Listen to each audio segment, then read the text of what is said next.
So, how are fingerprints formed? So your fingerprints start forming when you're a very little tiny embryo. On your fingers and on your feet and on the palms of your hand you have these things called volar pads, and when you're an embryo forming, basically they kind of look a bit like sucker pads, or say if you imagine like an octopus's tentacle, the suckers that you have on there, that's what kind of it looks like to me anyway. So you have the volar pads on the ends of your fingers and the ends of your toes, and about at 10/11 weeks your volar pads stop growing but your hand continues to grow. So as your hand continues to grow, your volar pads end up shrinking back into your hand, and the skin on the volar pads creates these nice folds. And these are the start of your ridge detail. So firstly, that is the epidermal ridge detail, so the detail that's quite far down your fingerprint. So when these ridges are formed, they are objected into the top layer of the dermis, so that it's covered to protect them and keep them all nice and secure really. As your hand continues to grow, your ridges also grow to keep up with your hand growing.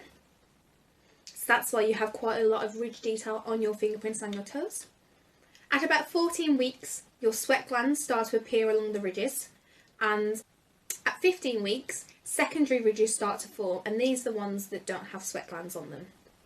At 17 to 24 weeks, the second level of ridges, they start to grow and increase, and they grow until they reach the same abundancy as the primary ridges.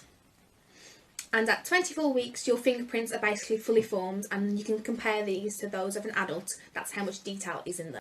So if you look at this image just here, you'll be able to see how it starts off with no volar pad, and then you'll get your volar pad growing, and then as you can see it will start to trickle off and your volar pad shrunk back into your hands.